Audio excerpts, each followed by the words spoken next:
Let me tell you all a story, all right? I need you all to listen attentively to everything I'm going to be saying on this video because every single information I would share is quite important to the details of the story, all right? So you totally need to listen to the end, all right? And by the time I'm done, there's a question towards the end of this video, right? It's not a rhetorical question. It's an active question because I need you all to respond according to your own experience and your own perspective, all right? And by the way, if you're new here, you're especially welcome. My name is Gloria Elijah. This is Frankly Speaking with Gloria Elijah. I call myself the girl with the T, all right? And today, it's all about this particular story. I will spill more towards the end of this video. But anyways, let's get into it. So you're a mom, right? You're a mom. You have a daughter, a 20-ish year old daughter. You were once married, right? You were once married to a man. You both birthed this girl, this daughter. But then you got divorced. Why? Because your daughter started having problems, started abusing drugs, also got into bad company, and so had been giving the family a lot of issues. And then it also affected your marriage to your husband one way or the other. Or it could be that you eventually discovered that you were no longer interested in men, like you no longer fancied men, that your sexual preference now is women. So either of those two reasons, you divorced your husband, but then you go ahead to marry a woman. Yeah, so you had a wife. But sadly, your wife did not live long because she died. Yeah, so the loss of your wife and also the fact that your daughter is really troubled, quite, I don't want to say sick because, guys, I don't think that girl is sick here, but you have a daughter that is just very wayward, very irrational, and also heavily abuses drugs and would rather stay in bad company, right? So coupled with the depression and the sadness over the loss of your wife and the troubles your daughter is always giving to you, you fall into depression. Your life comes to a halt. You live in this big house, almost like a mansion, on this massive space of farmland. It is your property, right? You have a barn, you have horses. These horses, on a normal day, you offer horse riding lessons to the wealthy folks in your environment. But because of the depression you fell into, you stopped, like your life came to a halt. And so you are depressed, you're not happy. You have friends, but they are far away, they are not nearby. So you are left to your solitude, to your sadness. But the one thing that keeps you alive, the one thing that keeps you going is the longing for your daughter, because your daughter doesn't stay home. Your daughter has a boyfriend who is also a heavy drug abuser. So she stays with her boyfriend and then would come back home from time to time. You know, when she returns, she'll bond with you. But then before she leaves, she would demand for money. She'll take the money, take your jewelries, take your stuff, and then run away without even, like, unannounced, run away. Like she leaves unannounced and returns unannounced. So the longing for your daughter and the hope that she would always return to you, those are the only things keeping you alive. Those are the only things keeping you going. But your life is halted. Your life is in a pause. Your husband has spoken to you on several occasions to stop indulging your daughter, to stop giving your daughter whatever she asks for, to allow your daughter to learn life the hard way. Because as parents, you both have done all you can to help her, to remove her from that lifestyle.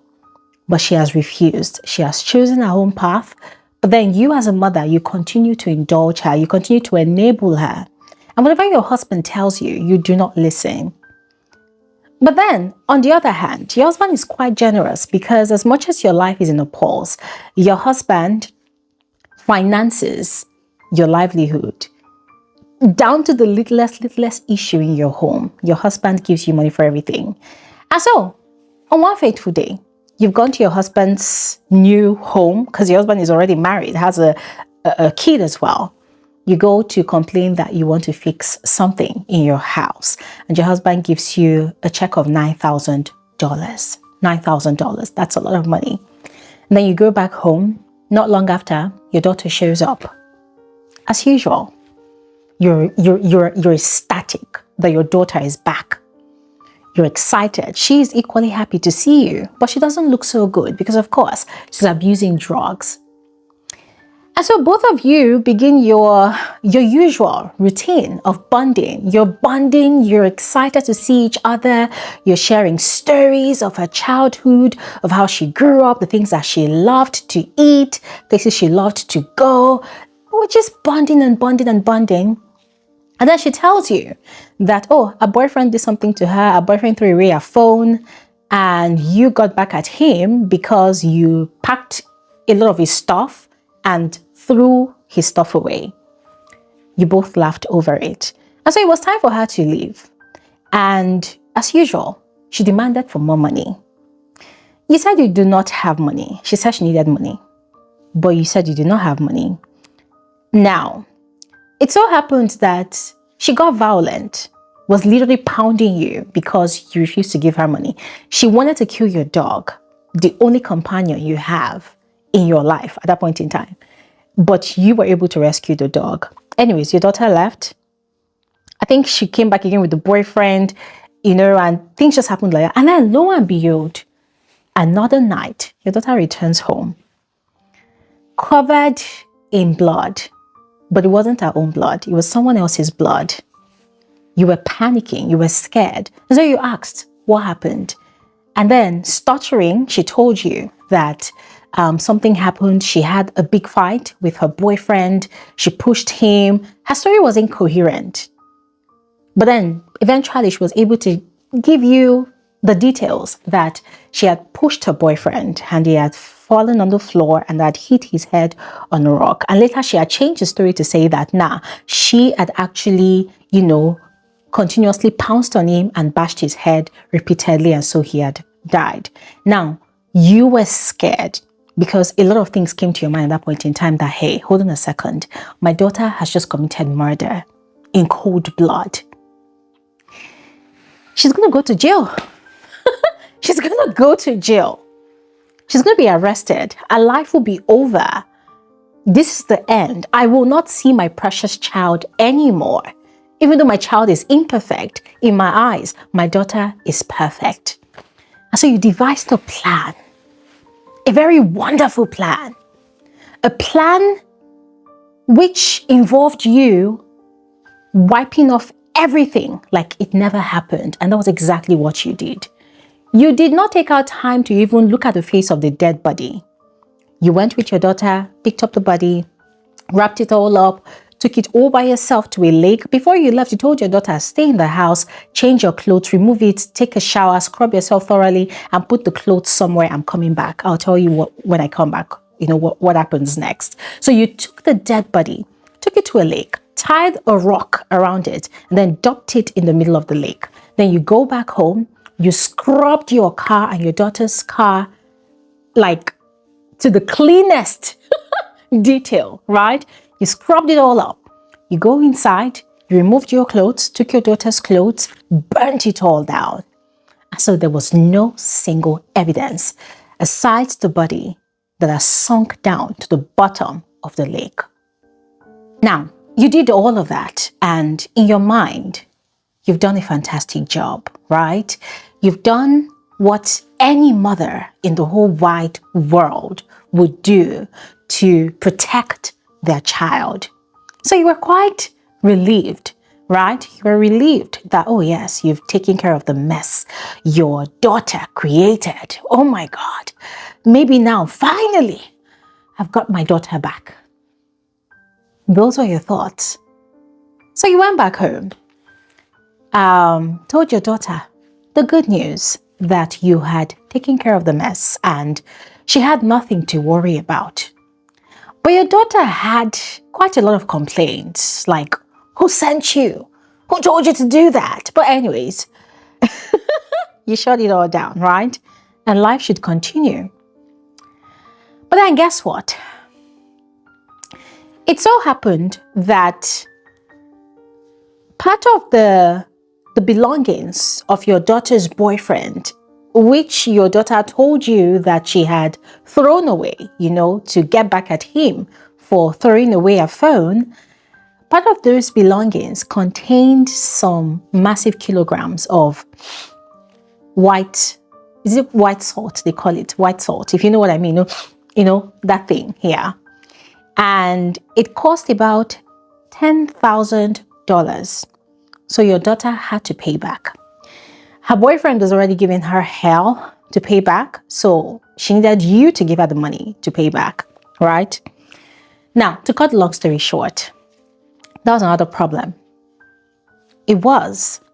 So your daughter needed the money, but you weren't given, right? But anyways, you thought that having cleaned up her mess, she was going to come back home and not leave anymore. But guess what? Your daughter left again. Yeah, she left again, went away. You tried calling and calling, but you couldn't reach her. And so you remembered that the last time she came back home, she had used your tab to go through her messages, her chats with her boyfriend. So you had used the number there to track her location. And by the time you were able to track her, you discovered that she had gone back to her boyfriend. And guess what? The boyfriend was actually alive.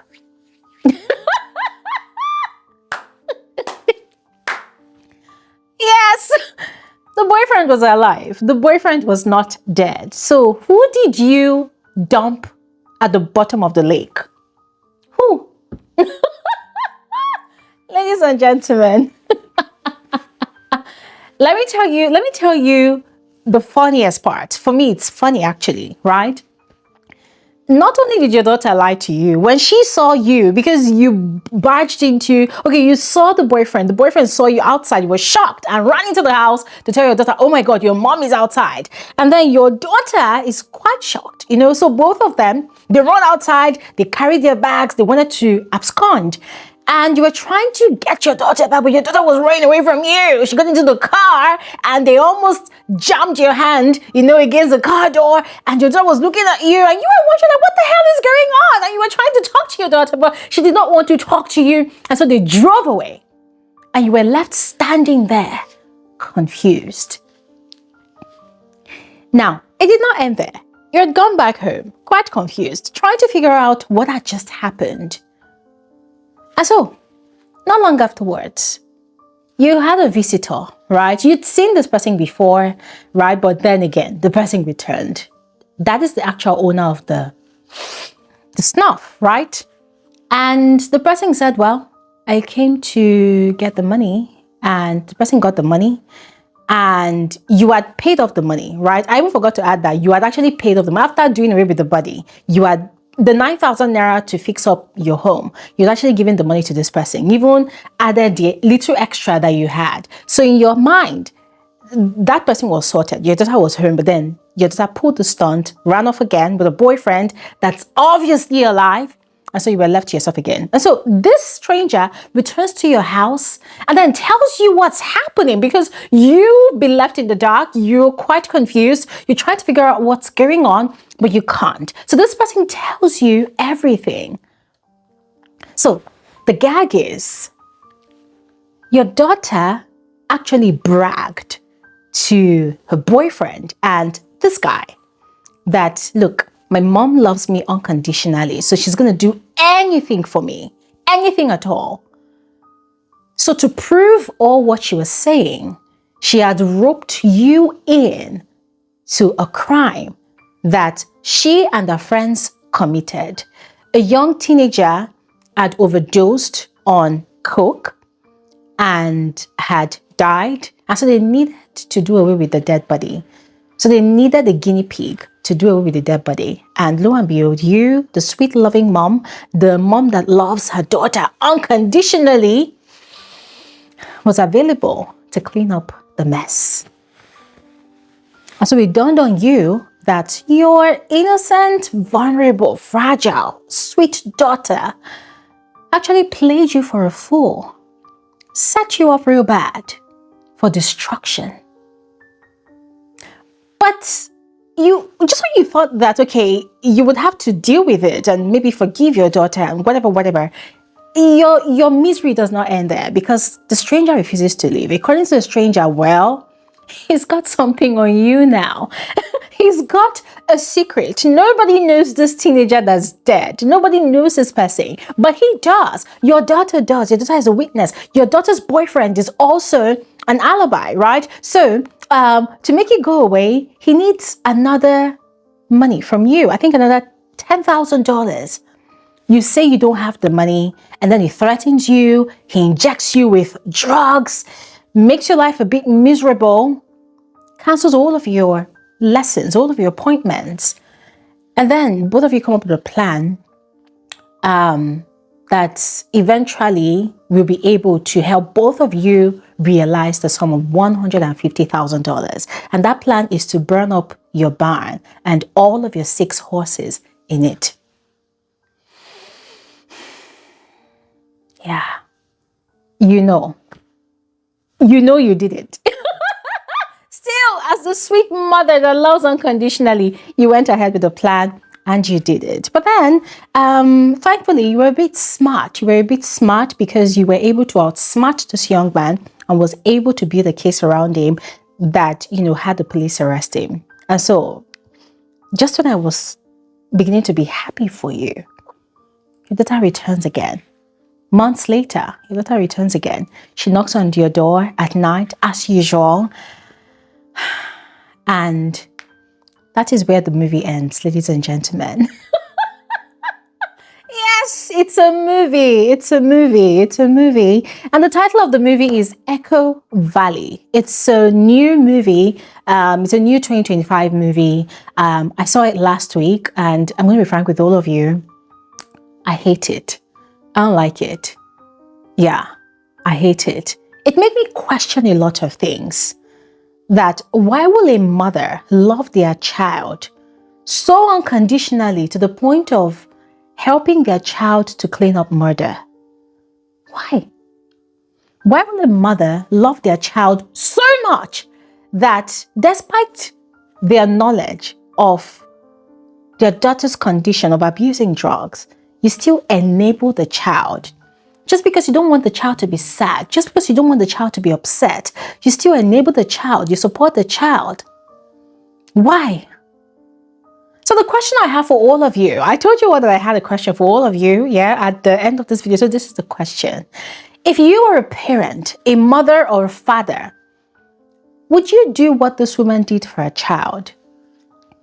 Would you help your child to clean up murder? Or would you put on your morality hat and hand over your daughter and her friends to the police? If you were a parent to this type of child and you are fully aware that your child abuses drugs, hard drugs, would you continue to give money to this child of yours to indulge themselves, to indulge in their pleasures? Or would you tie that child up and throw that child in rehab? What would you do? Ladies and gentlemen, left to me, I don't know. I don't know because I do not have a child of my own, right? I could sit here right now and tell you all how mad I was because, quite frankly, whilst I was watching the movie, I was really pissed. I was really mad. I was really literally cursing out at this woman, insulting her, calling her all sorts of names. I'm like, you fucking bitch, you stupid bitch. I was really mad, but afterwards, after a while, because the movie is really annoying, guys. Trust me, there's no way you're going to watch the movie without losing your cool. You're going to be so pissed, right? But after a bit, I thought about it, and this was the exact same question I asked myself. That, come on, Glory, you don't have a child of your own yet, but if you had a child, would you do anything different from what this woman has done? So, ladies and gentlemen, it's up for conversations. That is the question of this video. As I mentioned before, this is a movie. This is a beautiful movie, by the way, right? I just hate the way the woman was just completely gullible to her daughter. Her daughter was literally the one using her the entire time. And they ended the movie with a cliffhanger, right? Which is, we don't know if she accepted the daughter back or not, because the daughter came back crying and sniffing, wanting her to open the door to her again, as usual, you know. But the producers of the movie, they know what they were doing. They did not let us know, so they left it to us to figure out. So that's another question for all of you. If your daughter did all of these things to you as a parent, left and came back, would you accept that child again, or would you chase that child away? You know, because in Nigeria, there's a saying that goes that we know they throw pikin. In other words, no matter how bad a child is, you cannot throw away that child, right? That is this popular saying in Nigeria. So, yeah, I think it's a very interesting movie. I think everybody should see it, especially everybody that's a parent, right? And I also think that there's a lot of lessons to take away from the movie. I mean, I've seen parents that have indulged the excesses of their children. Parents that actually raise children in the most horrible way. They let them have their way. They give them whatever they ask for. They do not even know how to discipline their children. And in their minds, they are being the best parent ever. But what they do not know is they are raising monsters. They are raising societal miscreants. They are raising the serial killers that we have. They are raising the armed robbers that we have. They are raising the terrorists that we have in this world. I'm not saying that society does not have its own role to play, but remember, charity begins at home. Whatever an individual is today, a major portion of who you are comes from where you were raised, comes from your formative years. So I strongly believe that there's a lot of lessons to learn in this movie, and I cannot wait to see your reactions. All right, so go ahead, watch it, and let me know your thoughts in the comment section below, and I'll see you guys on my next video. We might look out for, okay, maybe we're going to discuss it this Saturday during our YouTube live conversation, all right? In fact, I think we will. In fact, we will definitely discuss this movie, Echo Valley, all right, on Saturday during our YouTube live conversation. I cannot wait to read your minds and rub minds with you, all right? But anyways, all of that said, this is where I'm going to stop talking right now. Thank you all so much for watching. Have an amazing, amazing day. Bye.